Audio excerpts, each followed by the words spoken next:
வணக்கம் கைஸ். இன்னைக்கு பார்த்தீங்கன்னா நம்மளோட சிஎம் ஆகிய திரு ஜோசப் விஜய் அவர்கள் திருச்சி அவர் ஜெயிச்ச அந்த தொகுதிக்கு போயிட்டு கிராட்டிடியூட் ஸ்பீச்சை கொடுத்துருக்காரு. அந்த ஸ்பீச்சை தான் நம்ம இன்னைக்கு சம்மரைஸ் பண்ண போறோம். ஃபர்ஸ்ட் கமிங் என்னன்னு பார்த்தீங்கன்னா, இன்னமும் அவரோட அந்த ஃபோக்கஸ் எப்படி இருக்குன்னு பார்த்தீங்கன்னா, இது வந்து திமுகவுக்கும் டிவிக்கும் உள்ள ஒரு போட்டி தான். இதுல வந்து மாற்றமே கிடையாது. எத்தனை எலெக்ஷன் ஆனாலும் இதான் நடக்க போகுதுன்ற மாதிரி தான் சொல்றாரு. அந்த சட்ட ஒழுங்கு மேட்டர் இருக்கு பார்த்தீங்களா, அது சொல்லும் போது பார்த்தீங்கன்னா ஒரு எக்ஸ்பிளனேஷன் வந்து பார்ஷியலி எனக்கு கன்வின்சிங்காக தான் இருந்துச்சு.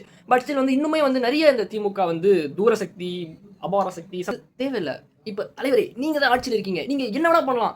இட்ஸ் ஃபைன், நீங்க லாஸ்ட் ஆட்சியில் இப்படி இருந்துச்சு, ஸோ இப்போ நான் இதை ரெக்டிஃபை பண்ண போறேன்னு சொல்லுங்க. ஆனால் ரொம்ப நேரம் எதுக்கு அவங்கள பத்தியே பேசிக்கிட்டு, நம்ம தானே இங்கே ஆட்சியில் இருக்கோம், நம்மளை பத்தி பேசு. அடுத்து என்னன்னு பார்த்தீங்கன்னா அவரோட ட்ரெஸ் கோட். நான் ட்ரெஸ் கோட் நினைச்சேன் இந்த கபாலி படத்தில் கிளைமேக்ஸில் தளபதி பேசுவார் சொன்ன நம்ம நடிப்பாங்களே தலைவர் பேசுவார்ல, அந்த மாதிரியே ஒரு டைலாக் தான் வந்து சொன்னார். But it's convincing, it's correct தான், ஓகே தான். பிளாக் அண்ட் ஒயிட் அந்த ஒரு எக்ஸாம்பிள் சொன்னார்ல, அது எனக்கு சரியா புரியல. நீ அவர் என்ன சொல்ல வரான்னு புரிஞ்சுதுன்னா அதை கமெண்ட்டை சொல்லுங்க, தெரிஞ்சுக்கலாம். அவதூறு பரப்புறதை பற்றி ஒன்று பேசினாரு. ஆனால் ஆக்சுவலி இது உண்மைதான். கிரிட்டிசைஸ் பண்ணுங்க, தப்பே இல்லை.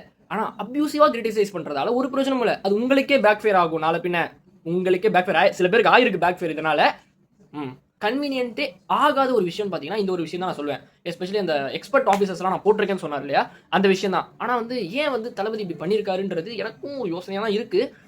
கோர்ட்டே வந்து சொல்லியிருக்காங்க இதை பற்றி. இந்த மாதிரி வந்து எதுக்காக இந்த ஒரு பர்சனை போட்டிங்க, இந்த ஆஃபீஸர் ஏன் போட்டிங்கன்னா கேட்குறாங்க. பட் ஸ்டில் நமக்கு தெரியாது. Half knowledge is always dangerous. So அதை பற்றி நம்ம பேசலாம். ஜென்சி கிட்ஸ் எல்லாருமே வந்து லெஜிஸ்லேட்டிவ் அசம்பிளியில் என்ன நடக்குது, லைவாக என்ன பேசுகிறாங்க, ஃப்ளோர் டெஸ்ட்ன்ற விஷயத்தை எத்தனை பேர் நீங்கள் பார்த்துருக்கீங்க. 2017 ஒரு ஃப்ளோர் டெஸ்ட் நடந்து. ஃப்ளோர் டெஸ்ட்னா என்ன, எப்படி நடக்கும், அங்கே என்னென்ன பேசுவாங்க, சபாநாயகர் என்ன பண்ணுவார், இந்த மாதிரி ஒரு லைவ் செஷனை வந்து பார்க்க வச்சிருக்காங்க. கம்ப்ளீட்டாக ஒரு எப்படி சொல்கிறது, ஒரு ஃபுல் கான்ஃபிடென்ட் மூடில் அடுத்து நான் என்ன பண்ண போகிறேன், நல்லா செய்ய போகிறேன், இதுக்கு மேலே எனக்கு அந்த வேல்யூ இல்லை, இதுதான் நல்லா தான் செய்ய போகிறேன்னு சொல்கிறாரு. And then it's going good, பார்ப்போம் ஏன் நடக்குதுன்னு. ஸோ இன்னொரு விஷயம் நான் எதுக்கு ரொம்ப எக்ஸைட்டடாக இருக்குன்னு பார்த்தீங்கன்னா, அடுத்த ஒருத்தர் வந்து இப்போ ட்வீட் போடுவார்.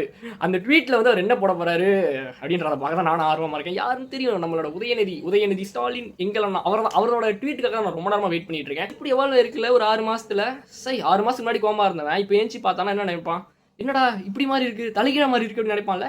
தளபதி விஜய் அவர்கள் இன்சைட் வந்து சின்னவர் உதயநிதி ஸ்டாலின் அவர்கள்.